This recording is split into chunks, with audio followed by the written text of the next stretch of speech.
University. Today we're going to go over shelter. Shelter. One of the most important things about survival, obviously, is we need shelter. Depending on where we are, you need some kind of shelter.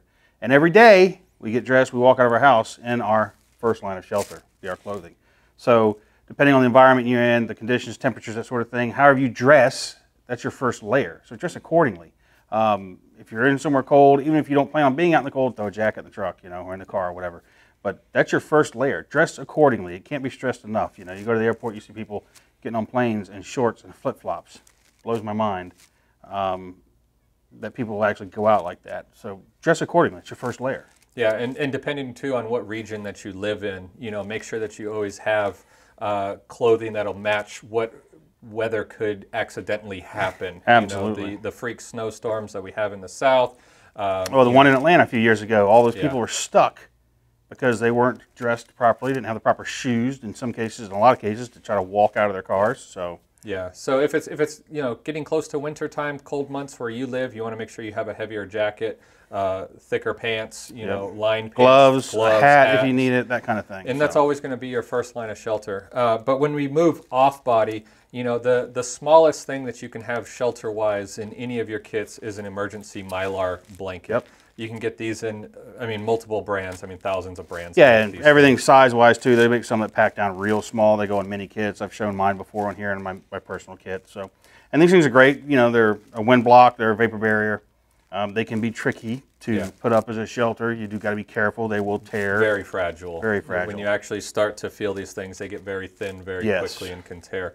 And these also can be used as an easy lean-to real quick. Yep. Can reflect some heat, can just wrap up if you need to. Oh, they're great for, even if you make a primitive shelter, if you can put this on the back side of it, if you have a fire in front of it, they're great for reflecting heat back to you.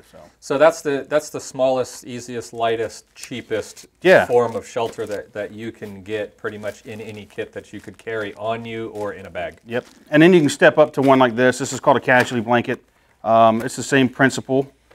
Reflective material on one side, in this case orange, which is good if you're looking to be rescued, that kind of thing. You can get them in green and whatnot, camo. But this is a lot more heavy duty. Obviously, it takes up a hell of a lot more space too, but this is reusable, whereas this is pretty much not reusable. But you can use this for building a shelter. You can carry a person out in one of these if you need to.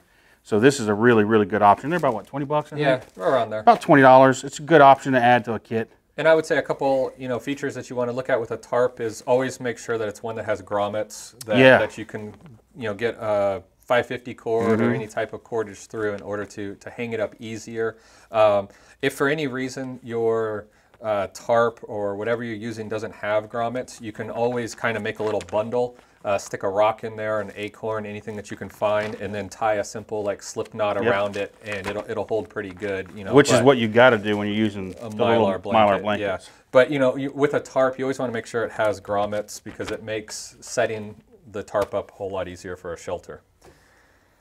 Yeah, and then you can step up to, again, on-body stuff. We go from like a Mylar blanket, the casualty blankets, to ponchos, and we've got a couple different kinds here. This is a GI style poncho.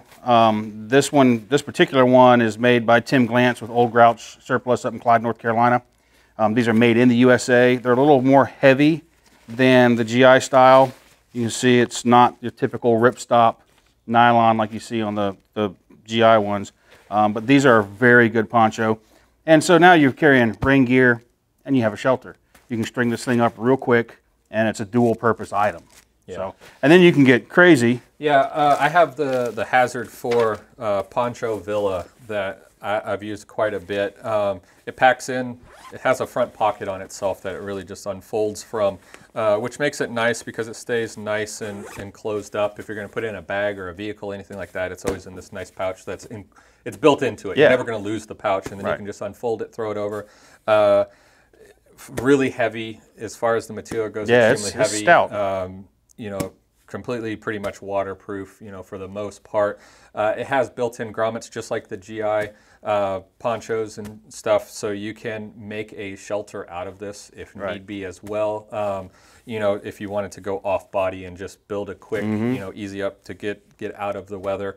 Has a really nice, hood. Thank you, hood. Couldn't think of it. With a draw cord, so you can make it nice and tight, so it doesn't fly off as soon as the wind blows. So it has a lot of big features. A little bit on the bulkier side, but is one of those things that I know that if it extremely bad weather comes, I don't have to worry about it because I know I can at least stay dry. Well, one of the nice things too with the poncho is if you're on the move or you find yourself in a sticky situation, you don't necessarily have to build a shelter. You can simply put it on and hunker down under a tree to get some rest or something like that. Quick, expedient, you'll stay dry. For the most part, we all know how ponchos work. They're going to wick from your boots up pretty much, but it saves you some time and effort. You throw this thing on and you're sheltered. So and we don't have one here. You can always start with the 99-cent ponchos that you can get at Walmart and Dollar General. But from experience, those are like one use. Yeah, they're a one-time, one and done kind of a bang. But you can also do like the REI style, the Nylasil ponchos. Those are great. They pack down really small. They're super lightweight. You can get them in various neutral tones and stuff. So they're light and they pack up small. And I like those. I've used several of those. Or you can go caveman and go 55-gallon. Drumliners. Yeah, absolutely. If need be, multi-purpose kind of item. But you're not going to be as comfortable as having a real poncho. No. And you always want to make sure the poncho is big enough, first of all, that it kind of gets past your knees, depending on what height you are. I mean, I'm a pretty tall guy, so a lot of ponchos are just really short on me. And you want to make sure that it's big enough if you're carrying a pack that you can get it over your pack and keep everything dry, because it's not cool if you're dry and all of your pack is soaking wet. If all your gear's wet, it's kind of a moot point. And then moving on from there. The next thing we can step up to is just a dedicated tarp. This is again, same guys. This is made by Tim Glantz, Old Grouch up in Clyde, North Carolina. Again, this tarp was made in the USA, and it's a siliconized nylon like I was just talking about for the ponchos you can get. So this thing is super thin, very lightweight, packs down nice and small, but he's got some really good features in it. Metal grommets all the way around it. Plus in the center of this, there's a tab with a grommet in it. So if you want to do the old recon or recon style shelter, where you recon hooch, they call it a number of things, but you stake out the corners, pretty much pull something down to pull up the center so you can get under it and have some headroom. So that's a nice feature when you got that extra tab. I like that. And then you can pitch these things in any number of ways. Right. A-frame, lean-to, plow point style, which is one of the ones I like because it actually gives you shelter on the sides, leaving just the front open for, say, a fire or something like that. So one thing that I have just started using, and I love this thing. This is from Z-Packs. This is their Soloplex tent. This is actually in a they call it their camo color. Comes in blue, green, kind of a clear color also. This thing is 72 inches long, 36 inches wide, fully enclosed tent. And it takes one stake. I mean, you can get their carbon fiber one. You could use a walking stick if you have a walking stick, or just a stick. Go find a stick that's close to 60 inches tall. But this will set up. Like I said, I'm a taller guy, so I can completely get in there, lay down. My feet aren't touching the sides of the tent getting wet. I have enough room to lay a pack next to me. It's made out of Dyneema or Cuban fiber. Pretty much 100% waterproof. What I love about this tent, though, living in Florida, this tent, built into this, is a full 100% encapsulated bug net. And it has a bathtub in it. It has the bathtub floor and a bug net. And a bug net. So in Florida, that's two pretty important things. I can get in, and I know if it's downpour raining, my butt's not getting wet, and if there's bugs galore, I'm not getting eaten alive, and I can get a good night's sleep. Some quality rest. And this... it takes 8 stakes, which are pretty light, but the stakes, the carbon fiber pole, and the entire tent, 22 ounces. Wow, that's nice. So it gives me, now it is a little bit bigger than a regular just tarp. Well, it's a lot more shelter than a tarp, but it's a whole lot more shelter. And I know that once this thing is set up, I'm dry. I'm bug-free, and I can get a good night's sleep. And anybody who's ever watched like the Naked and Afraid shows, you always see those poor people. Their biggest suffering generally occurs at night when the bugs come out and they're trying to sleep. So being able to get away from the bugs is a big deal. Yeah. You know, and having something like that, you can add, or in any of these shelter systems, adding something like a sleeping mat. This is a climate inflatable. I recently bought these after our experience with leaving the house for Hurricane Irma and not having enough sleep mats for everybody, so I bought a bunch of these. This little thing is great. This is it. It's 72 inches long and 23 inches wide. They blow up real fast. They pack down real small. They're super light. And being able to get yourself off the ground. Yeah. In cold weather, you want to be off the ground so you're not losing body heat. In warm weather, you know, you just don't want to be on the ground, you know. Plus, you start getting a little older. That sleeping directly on the ground thing is for the birds. This will keep you comfortable, keep your joints from being sore and everything, and you wake up in the morning, and you can throw in an inflatable pillow. This stuff doesn't weigh much. It packs up small, and people underestimate the value of quality rest. Yeah. And it's one of those things, too, where if we're talking about getting home over a long distance, yes, you're not going 2 weeks every single day, 20, 30 miles without sleeping. No. I mean, you're just going to burn out, period. You know, and I will say, when it comes to sleeping on the ground, you know, at the end of the day, the earth is always going to be bigger than us. So therefore, whatever temperature it is going to transfer into your body. Yeah. If it's cold, you're going to be cold, period. And being able to get up off the ground as far as you can is what's really going to matter with regards to staying warm. You know, and if you're not looking at a long hike, like you just said, if your commute is 40 miles from home and that's the farthest you're looking at being, a sleep mat may not be a big deal. Yeah. But if you're, you know, 100 miles from home or traveling 200 miles from home, you know, having the stuff to be able to get good rest is pretty important. And not to mention the other stuff you could use this for. I mean, if you needed to, you could inflate this thing and ford a river, which you could do with your tarp. You know, you can catch air and then roll up brush, debris, use them as a flotation device. So always more than one use for things, but don't underestimate the value of being able to get a good night's sleep. So guys, that's some of the gear that we wanted to show you, you know, as far as options when it comes to shelter. You know, and there's a lot of philosophy and information that goes along with it too, you know, like with regards to if you have a tent or a tarp that you're going to use as your shelter and you say, hey, I'm going to make an A-frame shelter because it's easy, I'm going to find 2 trees, I'm going to run a string, lay it over it. You first have to take into consideration how big your tarp is. Because if you have a 4x4 tarp, you divide that in half when you make an A-frame. So now it's 2 feet off the ground, but you're probably not even going to get that much. No, so it's going to be about 20 inches or so. So, you know, you're not making yourself a place that you can really rest. I mean, I'm 6'5", so, you know, if you got a 4 foot by 8 foot tarp, you know, I really only have about 20-ish inches, 18 to 20 inches that I'm going to get in.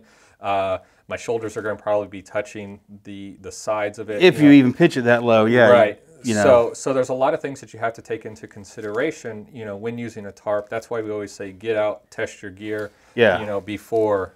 For me personally, this is my own philosophy. The minimum size tarp for me is a 10 by 10.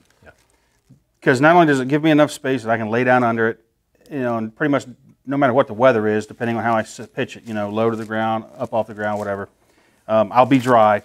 And it gives me a work area too. I can have my gear under there. I can have my gear laid out. Nothing's getting rained on, getting messed up. Or if something's wet, it's a place that it can. It's a place you can dry off. So you know, and you can pitch it higher off the ground, build a fire under it even, and have a decent shelter area. So for me, again, my personal preference is a 10 by 10 for a minimum. Yeah, and you know, and me coming from the world of a lot of hiking and stuff, I tend to go towards a tent because it's the same reason I don't use tarps or hammocks. I'm always afraid I'm never going to find 2 trees close enough. You know, I have buddies of mine that are like, they're hammock guys to a T, and I'm afraid that I'm never. I have one in my bag. Yeah, I'm never going to find 2 trees like 8 feet apart, and I'm not going to be able to use the system at all. So for me, I love a freestanding tent. So all I got to find is piece of flat ground. Piece of flat ground. That's it. And I know that I always have a system that I can put up. I'm not relying on, hey, I need a couple trees X amount of distance, or I need, you know, something to be able to, you know, whatever it might be. So that's why I tend to go with tents, and that's just from me being out in the woods and not having those 2 trees or whatever it might be. You know, I've seen it before, and I don't want to be there in a survival situation where it's 10 times worse. It's not like, hey, I'll just go back to the car or something. This isn't fun. I'm going to leave. And there's a lot to be said for having an enclosed shelter, like you said, being able to keep the bugs away and keep the water off of you, and have a there's something comforting even about climbing into that space. It's kind of like sort of like a home mentality that this is my space and I'm all right in here. But, you know, there's always trade-offs, of course. You know, a little more weight, a little more bulk, depending on which route you take. So, but get out there and try them. That's the other thing. You got to try them out. I think shelter is one of the most overlooked areas in most people's survival kits for the most part. Yeah. We want to focus on water, we want to focus on fire, we want to focus on firearms, but this is the first step in surviving, actually. You know, I mean, you can go a couple days without water, a week or two without food, even though that would, you know, be horrible. But if it's nasty weather and hypothermia, heat, whatever it might be, shelter is what's going to save. The extremes of any of the environments, shelter comes first. Yeah. Because if you're stuck in a desert or a tropical island, you're going to need to get out of the sun. If you're in a cold place, you're going to need to be able to make something warm. You know, if you're just in a hot area, you got to be able to regulate your core temperature there as well. So shelter is very important. And like I said, a lot of people overlook it, but it's key, fundamental to survival. Yeah. And then let's talk about a couple things that you look for when setting up a shelter, or where not to set up a shelter. I mean, we never want to set it up close to a riverbank where it could be, you know, rising water that comes in the middle. You don't want to be in a night. floodplain or close, but see, I want to be kind of close to water. Right. But depending on where you are, time of year, you may not want to be too close to water if mosquitoes are a real issue. So looking for some place that has, and again, it's all about conditions. Down here in Florida, when I'm going to set up a shelter area, I want something hopefully with some airflow, slightly higher ground than the surrounding area, again, to get some airflow to keep it cool because it's so miserably hot down here. And a nearby water source that I don't have to hike, you know, for an hour to get to a water source, preferably. And then you can get into microclimates as well as with the tree cover involved and that sort of thing. So shaded down here again is another thing with some airflow. Those are my two big things. In Florida, again, now out west, northeast, northwest, things are going to be a little different. Yeah. You always want to make sure that, you know, you don't pitch your tent right over a game trail. Yeah. You know, I mean, look at the ground. Make sure, you know, you're not seeing animal droppings, you know, that could be tracks. From animals that you don't want to see in the middle of the night, tracks. And don't forget to look up, too, to make sure there's no dead tree over top of you with a widowmaker that might come down in the middle of the night if the wind starts blowing. So, I mean, those are a couple of things that you definitely want to make sure. Try to always pitch your tent to where you at least have some coverage from something with regards to defense, you know, to put your back against. That might be a river. You know, you might want to put your lean-to towards the river so that nothing can come from behind you for the most part. Right. It could be a fallen tree, you know, if it's already there, that you know that nothing's going to really come through the rock backside. face, about anything, a cliff, a canyon, anything like that can limit the amount of access. Approaches, yeah. But then keep in mind, too, your egress, you know, you need a way out too, and more than one preferably. So guys, that's what we went over today in our survival or our shelter university. Feel free to leave your comments, questions below. Comment below exactly what you're using as far as your shelter show system. us what you got. Show us what you got. You know, we're all here to learn and grow. If you have any questions with regards to our gear, our kits, our philosophy, leave it below as well. We'll definitely be back to answer them. And until next time. See you next time.